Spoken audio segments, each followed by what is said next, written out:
আসসালামু আলাইকুম। আশা করি সকলেই ভালো আছেন। আপনি জানেন কি ইউরোপের কোন দেশগুলোতে সাধারণত ট্যাক্স রেট কেমন হয়ে থাকে?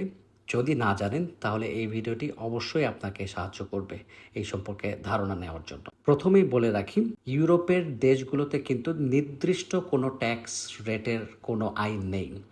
এটা সাধারণত একেকটি দেশ তাদের নিজস্ব যেই রয়েছে সেই এর উপরেই ভিত্তি করে তাদের ট্যাক্সের রেটটা নির্ধারণ করে থাকে। সেক্ষেত্রে অবশ্যই একটা বিষয় বলতে পারি, ইউরোপের দেশগুলোতে ট্যাক্স নির্ধারণের ক্ষেত্রে অবশ্যই তারা the higher you income the higher you pay, এই বিষয়টাই তাদের আসলে মূলত কাজ করে। অর্থাৎ যেই দেশগুলোতে ইনকাম লেভেল যত বেশি ভালো, তাদের ট্যাক্সের রেটটাও তত বেশি হয়ে থাকে, এবং যেই দেশগুলোতে ইনকামের রেট কম হয় সেই দেশগুলোতে ট্যাক্সের রেটটাও কম হয়ে থাকে। তো এবার আসা যাক জার্মানিতে আসলে ট্যাক্সের যে বিষয়টা, এই বিষয়টা কিভাবে দেখা হয়। তো জার্মানিতে মূলত বেসিক ট্যাক্স ফ্রি অ্যালাউন্স এবং আরেকটিকে বলা হয় প্রোগ্রেসিভ ট্যাক্স রেটস।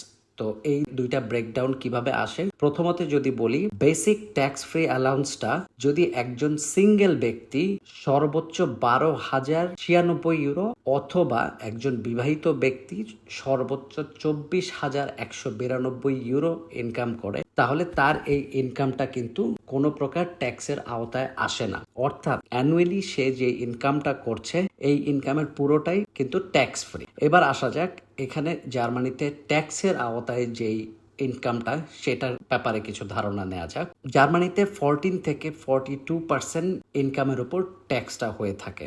সাধারণত একজন ব্যক্তির ক্ষেত্রে তার অ্যানুয়ালি ইনকাম যদি 12,096 ইউরো থেকে 68,429 ইউরো হয়, অথবা একজন বিবাহিত ব্যক্তির ক্ষেত্রে 24,192 ইউরো থেকে 1,36,858 ইউরো পর্যন্ত তার ট্যাক্সটা হয়ে থাকে 14 থেকে 42%। এখন পর্যন্ত জার্মান ল যেটা আনচেঞ্জেবল রয়েছে। এবং এরই সাথে আরেকটা বিষয় আপনাদেরকে আমি জানিয়ে রাখি, সেটি হচ্ছে জার্মানিতে কিন্তু সর্বোচ্চ যে টপ রেটটা রয়েছে ট্যাক্সের, সেটা হচ্ছে 45%। এবং সেই ক্ষেত্রে কোনো একজন ব্যক্তির ইনকাম যদি বছরে 2,77,826 ইউরো এবং একজন বিবাহিত ব্যক্তির ক্ষেত্রে 5,55,652 ইউরো সমপরিমাণ হয়ে থাকে, সেই ক্ষেত্রে কিন্তু তার উপরে সর্বোচ্চ যে 45% ট্যাক্স রয়েছে সেটি আরোপ করা হয়। সেই সাথে আপনাদেরকে ছোট্ট একটা ধারণা দিই যে ভ্যাটের বিষয়টা, ভ্যালু অ্যাডেড ট্যাক্স যেটা আমরা বলে থাকি, তো এইটাও কিন্তু দুইটা ধাপে নির্ধারণ করা হয়। একটি হচ্ছে স্ট্যান্ডার্ড রেট এবং অন্যটি রিডিউস রেট।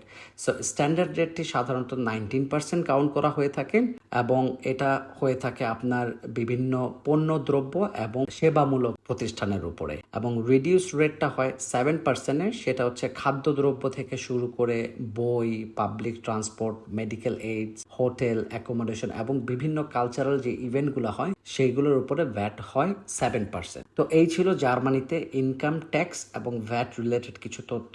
সো এত সব কিছুর হিসাব নিকাশ করার পরে নিশ্চয়ই আপনার চোখ এখন কপালে ওঠার উপক্রম হয়েছে। So don't be worried, here is a funny thing, because জার্মানিতে আসলে ইন টোটাল 6টা ট্যাক্স ক্লাস রয়েছে।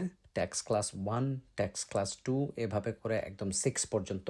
সো এখানে কিছু টিপস অ্যান্ড ট্রিক্স রয়েছে যেভাবে আপনি আসলে একটু কৌশলী হলে আপনি আপনার ট্যাক্সটাকে কমিয়ে নিয়ে আসতে পারেন। সো এইটা আরো ডিটেলসে যদি আপনারা জানতে চান, আসলে একজন ব্যক্তি কোন স্ট্যাটাসে থাকলে সে কোন ট্যাক্স ক্লাসটা হোল্ড করবে, সেইটা নিয়ে আমি চাইলে আলাদা একটা ভিডিও করতে পারি। যদি আপনারা আগ্রহী থাকেন কমেন্ট করে জানাতে পারেন। তো যেটা বলে রাখবো যে জার্মানিতে আসলে ট্যাক্সটা মূলত দুইটা ভাগে ক্যালকুলেট করা হয়। এর মধ্যে মেজর পোর্শনটাই চলে যায় ইনকাম ট্যাক্সের জন্য, আর সেকেন্ড হচ্ছে সোশ্যাল কন্ট্রিবিউশন। এই সোশ্যাল কন্ট্রিবিউশনের মধ্যেই মূলত আপনার থাকবে হচ্ছে health insurance, care insurance, pension, unemployment. So এগুলোর মাধ্যমেও আপনার ট্যাক্সটা ডিডাক্ট করা হবে আপনার স্যালারি থেকে। But the most interesting thing is that আপনি এন্ড অফ দ্য ইয়ার আপনি গভর্নমেন্টকে যে ট্যাক্সটা প্রোভাইড করছেন বা আপনার স্যালারি থেকে ডিডাক্ট করা হচ্ছে, আপনি কিন্তু চাইলে end of the year annually আপনার এই ট্যাক্সের একটা পোর্শন রিফান্ডের জন্য ক্লেম করতে পারবেন, which is so nice thing. So for example, আপনি যদি এই লাস্ট বিগত বছরে যেই ট্যাক্সটা ট্যাক্সটা আপনার ডিডাক্ট হয়েছে স্যালারি থেকে, আপনি যখন অ্যাপ্লাই করবেন ট্যাক্স রিফান্ডের জন্য, গভর্নমেন্ট কিন্তু আপনাকে ওই আপনার ট্যাক্সের থেকে একটা পোর্শন, আর সোশ্যাল কন্ট্রিবিউশন বাবদ যেই অ্যামাউন্টটা কাটা হয়েছে একটা পোর্শন তারা আপনাদেরকে আবার রিটার্ন করবে। এখানে জেনে রাখা ভালো, এটা কিন্তু কমপ্লিট যেই অ্যামাউন্টটা সেইটা রিটার্ন করা হবে না, জাস্ট ওখানকার একটা পোর্শন আপনাকে রিফান্ড করা হবে, যেটা আপনি ক্লেম করে রিফান্ড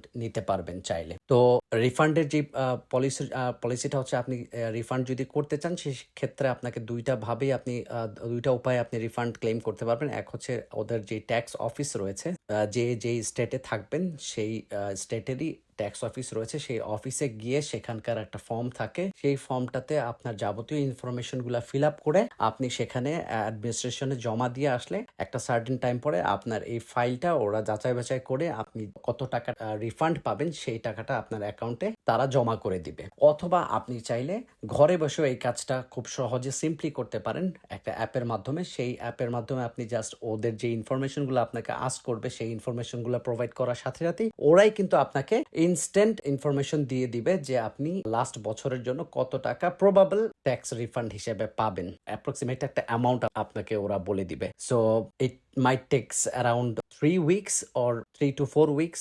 এরপরেই আপনারা আসলে আপনার যেই ব্যাংক ডিটেলসটা আপনারা ওদেরকে প্রোভাইড করবেন সেই অ্যাকাউন্টেই এই সমপরিমাণ টাকাটা আপনি রিফান্ড হিসেবে পেয়ে যাবেন। তো এই হচ্ছে জার্মানিতে টোটাল ট্যাক্স এবং হচ্ছে ট্যাক্স রিফান্ডের সিস্টেম। সো হোপফুলি আপনারা এই বিষয়টা সম্পর্কে এখন ক্লিয়ার একটা আইডিয়া নিতে পেরেছেন। সো ভিডিওটা যদি ভালো লাগে অবশ্যই লাইক করে দিবেন এবং চ্যানেলটি সাবস্ক্রাইব করে বেল আইকনটি প্রেস করে রাখবেন। তো আজকের মতো এই পর্যন্তই বন্ধুরা, সকলে ভালো থাকবেন। আল্লাহ হাফিজ, আসসালামু আলাইকুম।